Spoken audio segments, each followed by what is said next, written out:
Oh, thanks, guys. You already did the introduction, so I don't need to say the name again. Do I need to speak announcing their roles and names again? Okay. We'll do some intros. Yeah, I think that we just introduce ourselves, what we do and stuff. Okay. Yeah. Okay.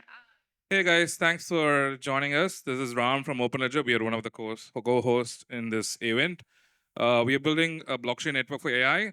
Think of us sort of like the data layer for AI agents. Every agents like human need a brain to operate, and brain is usually a model. On OpenLedger, you can build specialized model that are customized for a particular purpose, and we provide the end-to-end infrastructure for that, where users can go ahead, contribute data set, build model using our no-code platform, host these models, and have them interact with these agents. We've also built a proof of attribution layer, which basically rewards the users who contributed data to the models. We figure out how each model operates based on its inference. And based on every inference, we attribute back to the data providers, reward them, explain the model, and we do a lot of other stuff. We'll talk more about during this panel. I'm glad that you guys are able to join here, and I'm also eager to hear from the other participants. Hello, everyone. I'm Ming Wu, and I'm the co-founder and CTO of ZeroG. And ZeroG is trying to provide a highly scalable, decentralized AI infrastructure that we call it a decentralized AI operating system, trying to manage the decentralized storage and the compute resources for all the AI applications. We use a lot of introduce a lot of innovative sharding mechanism to achieve the horizontal scalability to address the scalability problem that one AI applied in the decentralized scenario. Yeah. Hi everyone, Jason here. I'm the co-founder for Solaire. What Solaire is doing is a hardware accelerated chain for SVM, so we're transparently scaling Solana. If you've ever traded on Solana, Solana is great, right? It's like, so first of all, I love SVM as compared to EVM because of better interactive semantics and better UX. If you ever traded on Solana, you'll notice that sometimes the transaction will just hang there, right? You see the transaction pending for up to a minute, and then it says that, oh, fail, try again, right? So that's symptomatic of when the chain is being slow and not having enough throughput to meet the user demand. The highest TPS Solana ever recorded is about 7,000. So we're able to push it to having a different topology altogether to 1 million transactions per second. So that's what we're doing. If you go to explorer.solaire.org, the DevNet is running at 250,000 right now. And then we're able to push it even higher by applying additional optimizations. So that's what we're doing. Awesome. Thank you for all the introductions. Hi, everyone. I'm Ching Worthen, coming from Hong Foundation. I'm the APAC Community Manager. Like today we mentioned earlier, we're going to talk about AI. AI has been an evolving huge topic in the community. It's like driving a lot of attention as well as like everybody's innovation as well. But there's one big challenge, I think uncommon challenge a lot of industry as well as projects facing. It's about trust. So today we're going to explore ideas of how can we scale more transparency, scalability, as well accountability for AI products as well as projects. Okay, let's jump into question then. First question is,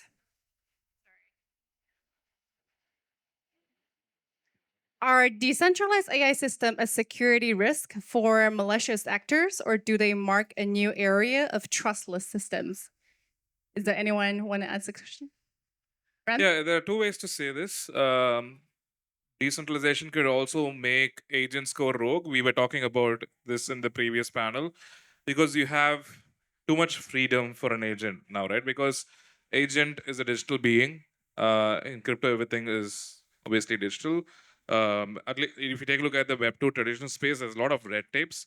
An agent cannot be like freely go ahead and create its own bank account and stuff like that. And crypto, you could do that. There are two ways this could go. We've always seen this in crypto. It could go rogue. There could be some malicious activities, but we could also see the positive side where innovations can happen. For example, in our case, we use decentralization to bring in trustlessness, right? Because we want people to build AI models on top of us, specialized AI models. And for that to be built, you need proprietary data sets, right? Data sets that are not available on the internet, data sets that are owned by individuals or firms which have like very good proprietary data, which is actual gold mine, right? But if you want them to actually come forward and contribute the data, then you need to have a trustless system where they don't have to worry about the contract. They don't have to worry about dealing with ROM. They have to worry about what is the protocol they're integrating with, right?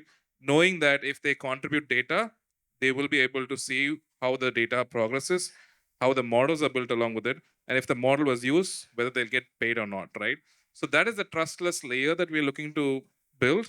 And that is where you would see more and more contributions coming forward from people across the globe. That's where innovation happens, right? You've seen Hugging Face and all that try to experiment with this. Hugging Face is great, but 99% of the data that you see in Hugging Face is useless because there is no monetization, right? People don't know whether they can get paid for it. And businesses obviously don't want to go ahead and risk and contribute the data to Hugging Face because they know it's going to get exploited, right? So that's where platforms like us come in. We can provide a system where any business, any individual can go ahead and contribute data to us, which will eventually become intelligence, which will basically eventually become a model. And that model can be used by agents. Based on its usage, data contributors get paid for it, right? So that's how we use decentralization in terms of scaling. Apart from that, there is also verifiability. All the data that is contributed is verified, is made sure that it goes through a rule engine, which is on a contract level. So you know that the data that you're actually feeding to an agent, let's say it's an on-chain agent, is verified already, right? So those are the ways that where we use decentralization to bring the trustlessness and enable innovation to happen. Got it. Min, do you want to add on? Yeah, so in 0G, actually, we think that the AI workflow has two key components. One is the data layer, and the other is the compute layer, right? So we provide a decentralized storage network to support the data layer. So in that kind of scenario, that user can upload their data to the decentralized storage nodes, and these storage nodes perform the storage mining according to our smart contract to get the incentive. So in that case, actually, we can guarantee the reliability of the data and also can give the ownership of the data to the users in a Web3 way. And also this can be very transparent and trackable so that we can encourage users to upload the useful data, high quality of data to the platform. And for the compute network, actually, we also treat all the service provider in the compute side as decentralized providers. So we build a smart contract protocol that as a middle layer that can connect to the decentralized service with the users. So as a service provider, you need to provide your service type and the service price and also the verifiability of your service. And then you can register your service in our smart contract, and then the user can discover and choose appropriate service to use, right? And when user wants to use that service, they need to prepay amount of money and managed by deposit in our smart contract for that service. And then user can interact with the service directly without overhead of a smart contract. And for every request and response, user need to verify the response from the centralized service and also acknowledge that this response is valid. Then the service provider will accumulate a series of request and response sequence. And later on, it can periodically submit this sequence to the smart contract for payment settlement. So in this way, actually, we behave as a Web3 version of Taobao, actually connect the service provider to the users and guarantee the safe payment, right? So I think, these are our mechanism to achieve this decentralized and trustless service of and the storage. Yeah. Just to clarify, the smart contract is the AI layer you guys have, right? Yes. Yes. Got it. Jason, you want to add on your phone? Sure. A couple of risks here. So first, you'll never be able to run consensus on AI models because it's by default, it's not inference, it's not deterministic, right? So when you run it once and you run it a second time, there is a random variable in play that will change the outcome of it. So by not having that property, which means that it's impossible to even verify. I mean, there are solutions like NVIDIA Enclave that's able to provide some kind of attestation, but that's still very far away down the road.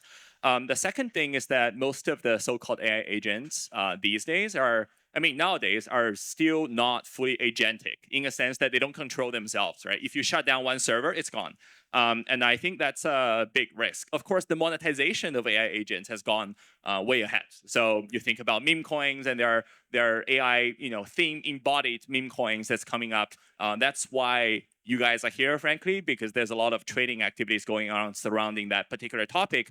But if you look at the architecture perspective, just the technical architecture perspective, it is very difficult to make it fully on-chain. And once you have something on-chain and off-chain, there's always this trust and the bridge issue that would come in.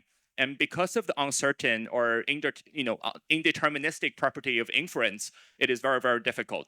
And the second thing is that running inference is a very specialized task. So far, all the AI agents, if you ask where the inference is actually running, it's calling a third-party API, right? You're calling OpenAI API, you're calling DeepSeek API. So it's just the application wrapper that actually uploads things to the chain. I mean, people buy that, which is great. But at the same time, you're not really getting the full AI benefits of it. It's like still application with AI enabled to push the consumer, narrative and attention. But that's sort of how I see the state of the space right now.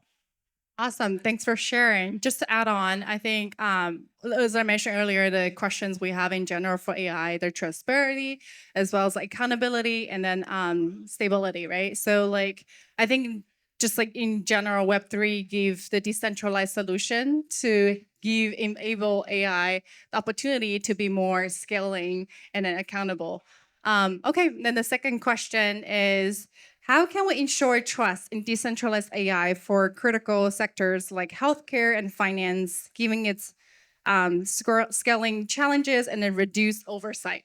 I guess that connected to the traditional industry, right? Healthcare, finance, how can you bridge that with AI as well? Yeah.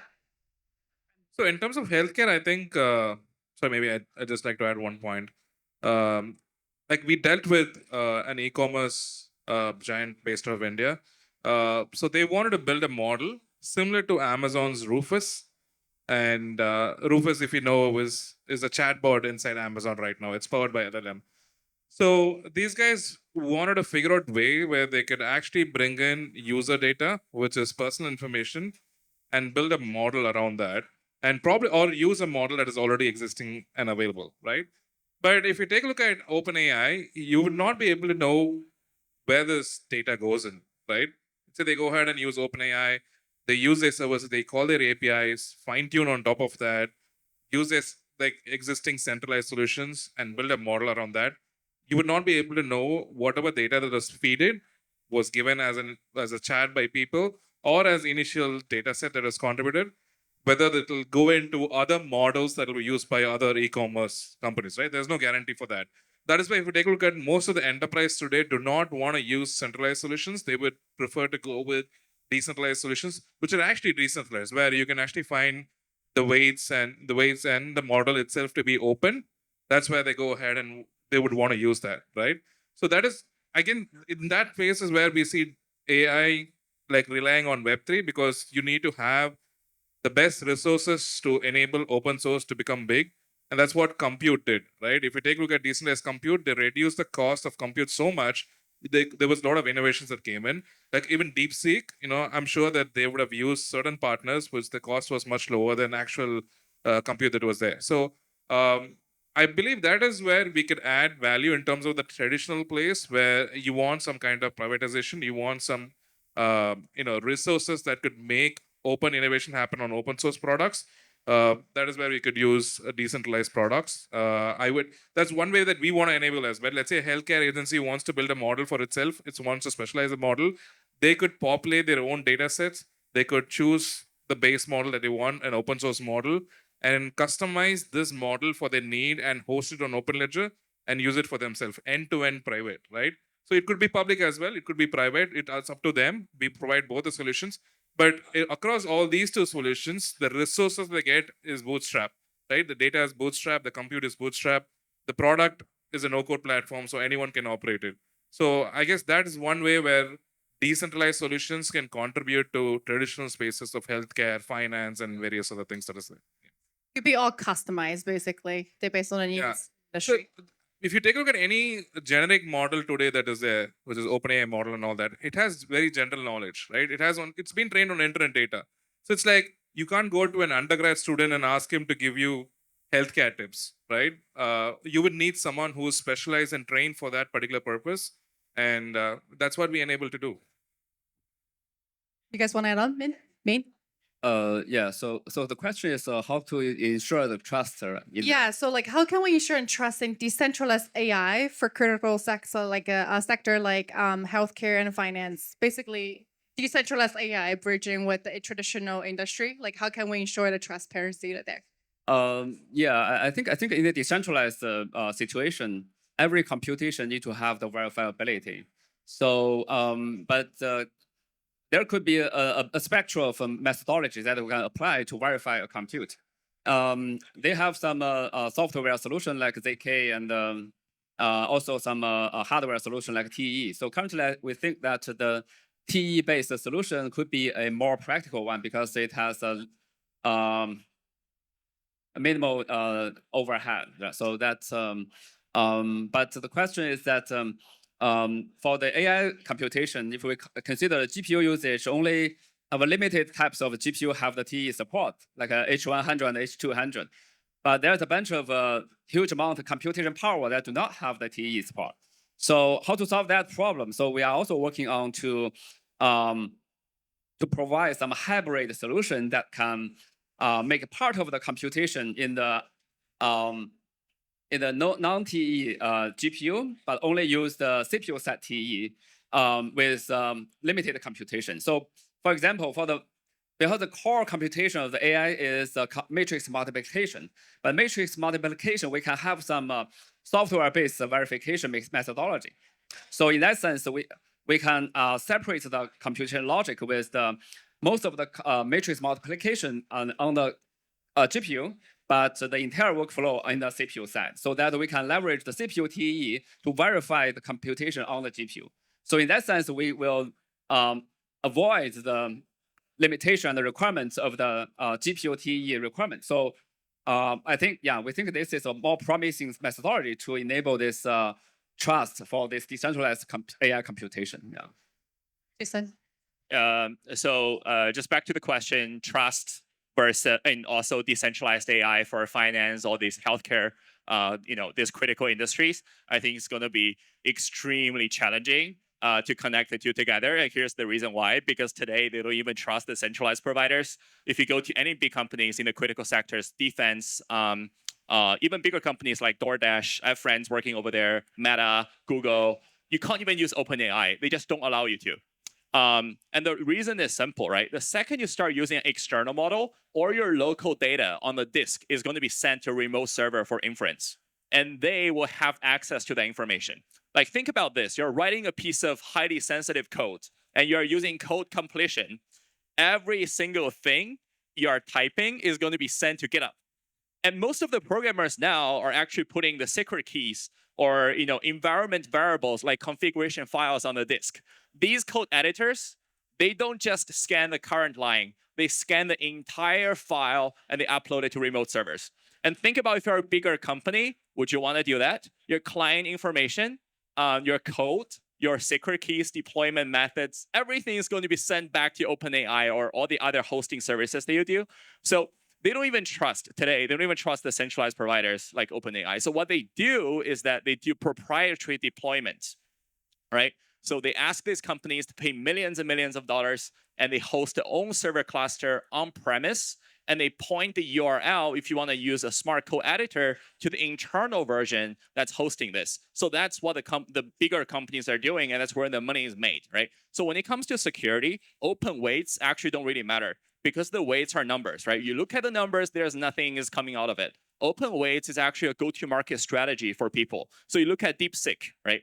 And of course, there's some crazy numbers that they're putting out, but by making it open source, it actually accelerated the go-to-market for DeepSeek as a brand, right? Much more so than Google's Gemini.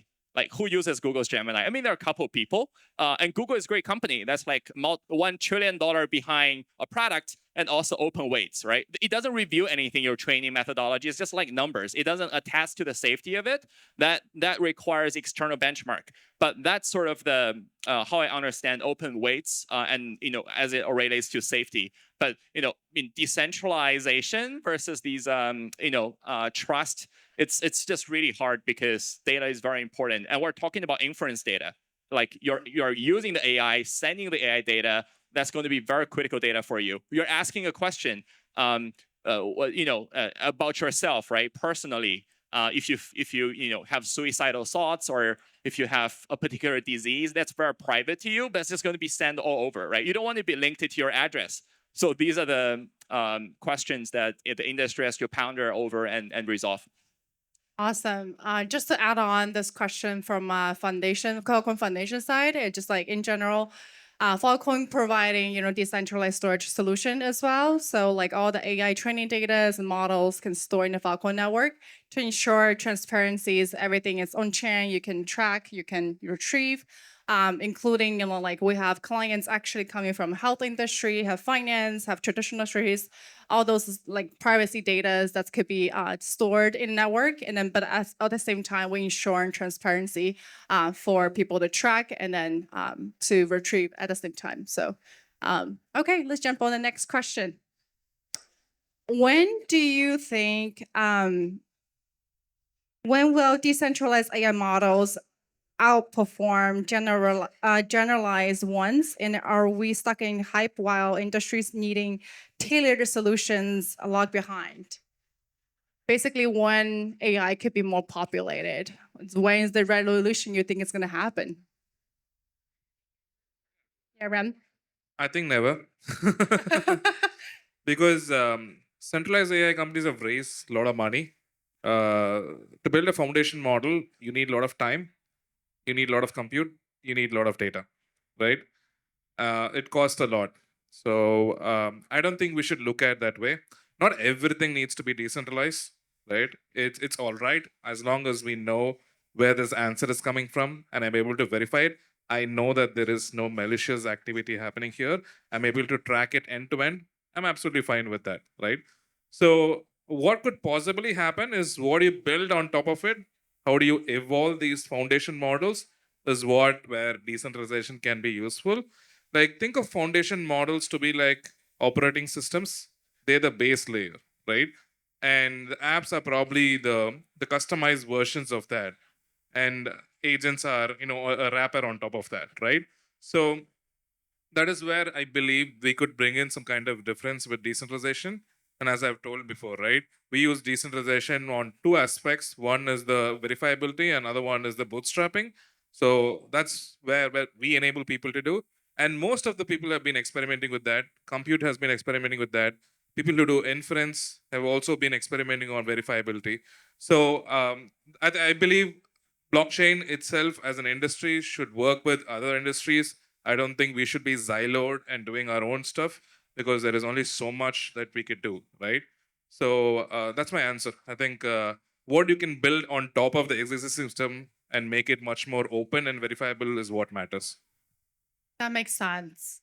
You want to add on, Min? I think it definitely will go a long time to that stage, but I don't think it's impossible. The reason is that I think the evolution of the AI model, especially for this DeepSeek, right? So actually, it actually shrink the required resources that to train a very useful model. Basically, because it has more advanced reasoning framework that can extract more useful knowledge from even the smaller size of a model. So actually, I think this gives some promising light that it's possible to apply some very high quality models in the decentralized situation because we can have less resources constraint.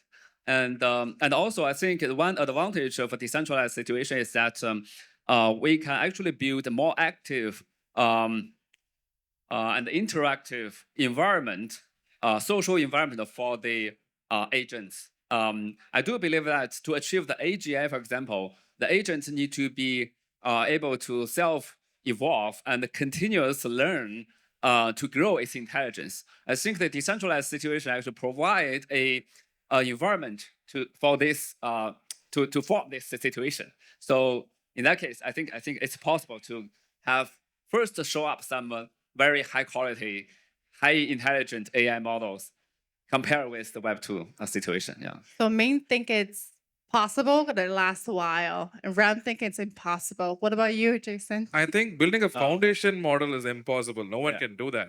Okay. Yeah. Smaller models, yes. Yeah, I can explain how training is done today. The amount of data you have passed through the GPU, the bandwidth required is in hundreds of gigabits per second. It's impossible to even split it across multiple data centers. They are all concentrated in one cluster, one geography, like basically one big server room, and they're interconnected with InfiniBand. We're not even going through the Ethernet protocol because it's so latency critical. We're going through InfiniBand, which is a something that's replaces the TCP/IP stack that doesn't have all the overhead. So that's how much of a latency reduction you will need in order to train an AI model without spending a lot of money. I mean, you're spending a lot of money by buying the infrastructure. Even the switches are not Ethernet switches. You have to buy IB switches. So just imagine decentralize that part of it. It's going to be super slow and it's going to be super expensive. And the idea of the blockchain is that if you have tokens, you somehow reduce that cost. But the cost of that is actually so astronomical that you can't really reduce it. So that's just my 2 cents on the cost equation side of it. We got one more speaker here. Logan, welcome. Hello, Just in hey time. everybody, I made it.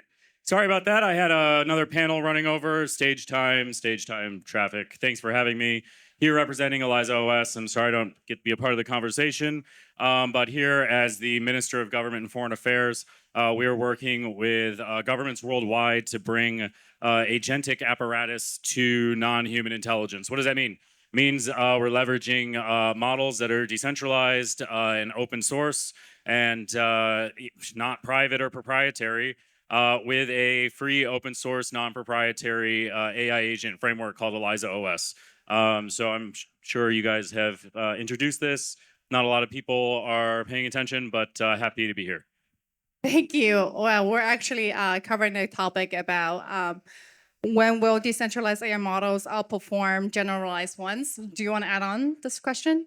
Yeah, I think, I mean, what have we seen that, groups like Venice, like OpenLedger providing these models to the world, it is a race to the top and kind of a race to the bottom on price performance.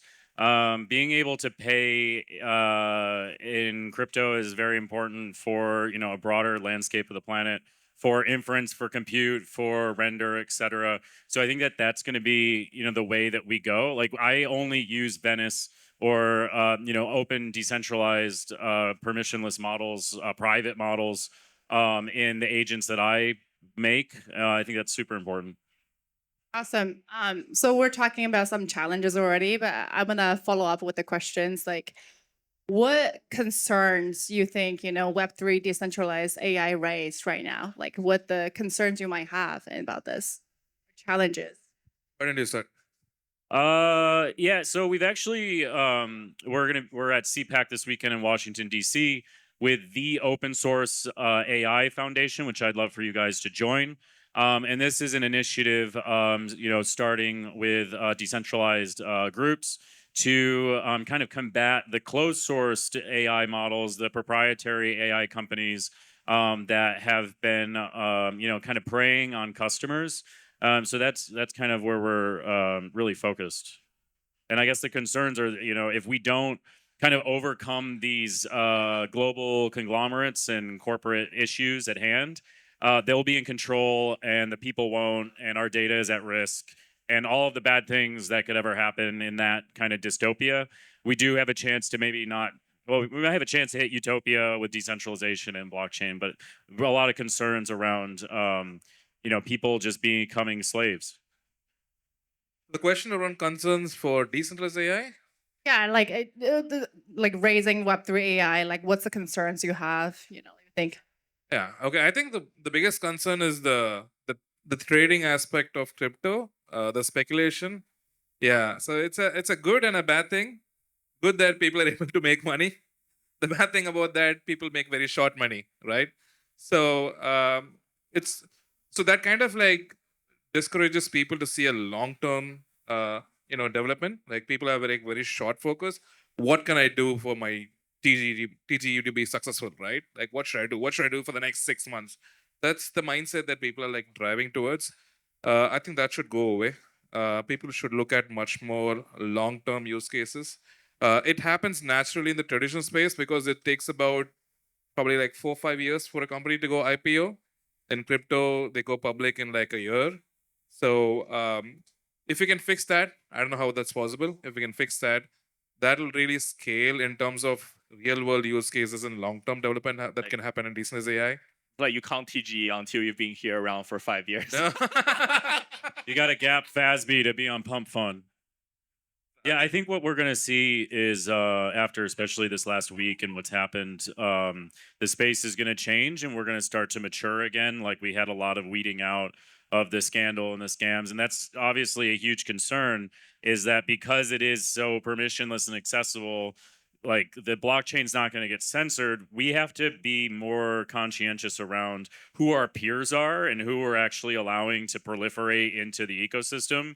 And having, these KOLs that, oh yeah, it's like, no, we need to cut the shit and we need people to be more adults in the room when it comes to what we're actually doing, which is building a global permissionless financial layer for not just humans now, but for agents who who rely on a myriad of data sets for their survival and their life force. We need to be there for them, being their guardians as they kind of grow and mature into being people just like us. I think we just need to have like self boundaries. Agents obviously need blockchain based boundaries. That's a lot of people are working on that. But people are building agents have to, as I told you, think much more long term, have boundaries, not think about the short term goals that is there. Don't go the meme-ish route. Everyone likes it, but still don't do that because as a whole, as an industry, we're not going to survive if that's going to keep on happening. That's the biggest threat, I would say. And then the next would be more on the funding and stuff like that, right? I think there is very less funding happening in the decentralized space for AI. That has to go much bigger. All the traditional investors should probably look at this space similar to what happened in 2021. I think that would really help the space to go much more bigger as well. So Regarding the funding, is because the concerning from the, like the trust, or they don't know about AI products, or the knowledge side? Like what's stopping them I think basically? it's the trust. So if you take a look at what happened in 2021, every other investor started looking at Web3 because they know this is going to be the next big tech, and then FTX happened, right? I think one more thing I want to add on is that what is the moat of the product you're building, right? If you're building an AI agent, what is the thing that's going to be sticky in the longer term such that when people invest, the value stays even when there is a competitor, right? For public blockchains, it's about TVL, it's about the dApps, and therefore there is this retention mechanism. So for every product you're building, there just needs to be retention mechanism. So if I were to build an AI agent, what does it hold in the longer term such that when there's another hype coming over, I can still be the differentiated product on the market that people are going to remember me for, right? And in this case, want to shout out to Logan for doing not just, from AI agent going to AI agent fund. And now there's also the OS being pushed out to really, making sure that there's a longer term roadmap. I think, sort of just differentiation, the moat for the product in the longer term is something that people are thinking about from an investment perspective. Yeah, and that's what we found is, like having the retention for a singular individual agent that's in a certain vertical. The thing that it's going to have to do is basically pay for itself. Like unless it has, the developers have a life cycle and it's a business and they understand, okay, we're making this type of revenue that's going to support the cloud compute and the data and the render of the agent. If the agent can actually make its own money by trading it, like you release a token for the agent, there's LP, it can trade some of that token to pay for its AWS bill. That's what we're trying to build into. That's what we've actually built into ELIZA now. It's released where it can pay for its own inference and compute using these tokens. And there has to be humans on the other side, or even agents on the other side, that want to buy those tokens to then pay for the economy of that vertical. So the things that you can build are numerous. The things that people have built with moats, with revenue streams, are numerous. But it's not going to happen with a fiat system. It's going to happen with a crypto system. Thank you. That's really great insights. I mean, it's a long way to go. Like I said, it's like a lot thing to be done, but it's a lot of potential at the same time. Earlier, we're talking about ownership, about data sets as well. So my next question is, how is data ownership managed in decentralized networks? And then what is a fair way to compensate contributors without exploitation? So if I could, there's a company called Drumwave, and this is kind of like an AI data bank out of SF. I'm not a shareholder, just advisor, just a friend and user, but it attaches to your phone, it attaches to your apps that you're already using, and it's like you own your data and you can monetize that data.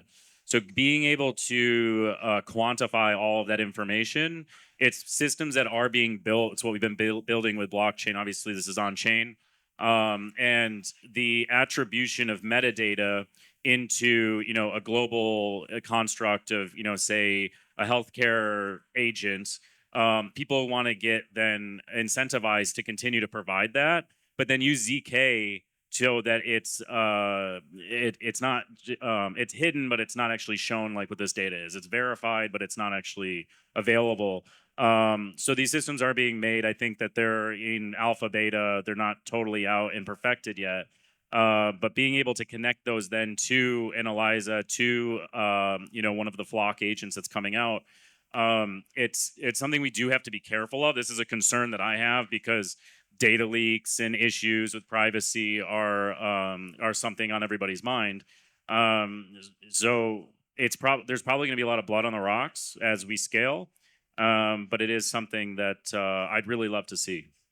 Yeah. So yeah, of course. So that's one type of data that's used by the AI model and the agent. So basically, I think to enable this tracking of all these data contributions to the AI models, and we need to some decentralized storage that can make this data actually on chain and with super large scalability. So that's one thing. But I want to add a comment that another kind of data is the model itself, right? So basically, when we think about the agent and what defines this agent, it's a model, it's memory, and it's character, right? So basically, these are valuable data for this agent. So we actually, currently, we want to apply some identification and also ownership to the agent. So through banding the agent with some kind of NFT.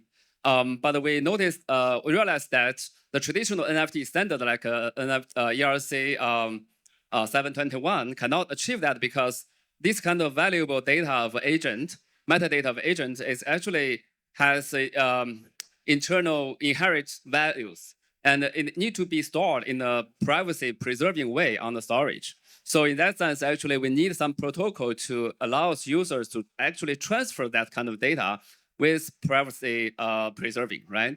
So we actually propose a new standard for such kind of NFT to allow users to transfer privacy data associated with agent, so that we can make the agent transferable and tradable. And this will enable to build a agent marketplace like OpenSea for traditional NFT. That's that's the thing we are building. It's a really great idea. Ram, you want to add on?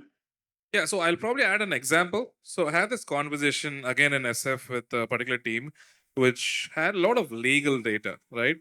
So US obviously has a lot of federal law. This is the federal law, and then there is each state law, and then there is like jurisdiction, which is like very unique. Everyone has like unique laws and stuff. So this firm had like a database of all these laws, right? They went and sold that to one of the large foundation model companies out there, and it is a one-time sale, right? So while we were having a conversation with them, after knowing about what we do and stuff, what they kind of realized is that if they had owned the data and not given the ownership away to another platform on a whole, figured out a method where they could constantly get rewarded for the data is still owned by them, but what you derive out of the data is what you're giving ownership for. That's the model side, right? In OpenLedger, what we do is that we convert the data into an actual model, into an intelligence. The data is still owned by the data provider. He still owns that. And he knows that he's going to get constantly paid every time his data was used in a model. And then there is an inference happening. He knows that he's going to get paid, right?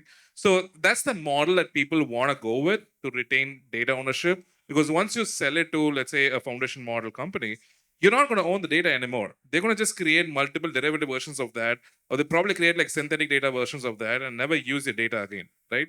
So that is one way that I would say that people would like to monetize their data by having ownership of that data by themselves, having it private within themselves, but just giving the intelligence out of that to players like us. I want to share something. Oh yeah, I think when it comes to ownership of the data, you have to talk about whether it's inference data or it's training data, right?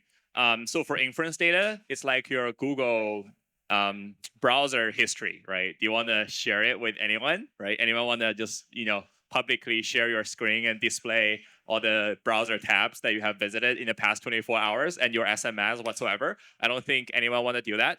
So ultimately, you're going to trust a particular product or a particular company to do that, to do the inference, and just like there's no choice. At the end of the day, it's going to be a brand, heavy or sort of top-heavy distribution for the market structure at the end of the day.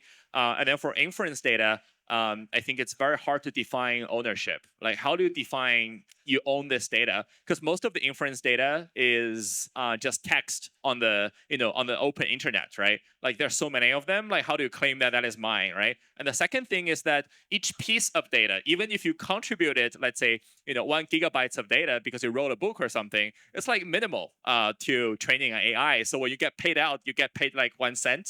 Maybe for much a less, gigabyte. much less. Yeah, it's not much, right? It's very hard to price it unless you're Bloomberg, right? And they stole your articles and you sort of want to do that. So I think a long-term model is more like, well, there is this foundational model, but I also want to know what exactly is happening in the world. Therefore, my AI is going to subscribe to Bloomberg, and I'm able to tap into Bloomberg's data to answer my questions when I send it to an AI that I trust. So I think that's probably a better pricing model. So somebody is going to be responsible for updating the information, like the journalists, the companies like Bloomberg or financial data providers. That's like, what's the stock price of Google, right? And you subscribe to it, and therefore your AI has access to it. I think that's a much better pricing model that would make it work in the longer term. Awesome. Just to follow up, that we'll talk about the trust, we'll talk about, their privacy concerns and stuff like that. So regarding at that point specifically for data, let's say AI training data, we're in a decentralized web. What if the data leaked or there's like bias, mistakes happens? Who's responsible for this? How do we prevent this? Do you guys have any opinion on this? So liability has been a big thing, and it's like to your question, but also to kind of the greater, like, if the agent does something, who's at fault? Is it the developer? Is it the firm? Is it the cloud provider? Is like who? If it's an autonomous agent, that you just set and forget, and it really kind of leans on the dev who's liable. But once we start to get to agents building agents, deploying autonomous agents, doing things autonomously, we are setting legislation now and lobbying for legislation to be set for these kind of regulatory and law, like a whole new lexicon is being written globally on how to kind of abide by these scenarios. Yeah. Just like quick one, right? I think there will always be biases. Can you eliminate biases? You cannot. Because by the very definition of bias means the preconceived notion you have when you view some things. You always have some preconceived notions, right? Like if you're in the West, coming from the West, you have a certain upbringing. You're coming from the East, you have a different, cultural background. And there are always things that are going to clash. You argue with people, that's because you guys see things differently. And there are wars, like Ukraine is fighting with, Russia, and the different people are thinking differently, like European countries. These are all biases. It is impossible to eliminate biases, right? But what can happen is that biases will continue to exist, but you have different product forms, right? Like you go to different tools to do different stuff, right? So like different tools will have their own biases. And when there are enough biases in the entire world, because of the different tool stacks that people are using, and you get a more of a view. And then for human beings, our role from a philosophical perspective, is to debate these biases. And these are, related to the rise and fall of power, the rise and fall of culture. And I think that's what it's the fun and joy and the misery to some extent that's left to the humans to actually, to play with and to experience. Whereas the AI is just doing all these other work that get things done, right? Get things done in one way or another, and people are debating, is this better or is that better, right? So that's how I see the thing play out. Interesting view. Rem, you want to share something too? I think it comes down to attribution. Like, as he told, we can't omit biases. By nature, every data is biased from where you take it. It would be biased for a Western to see a particular data that is given in the East. So it's very natural.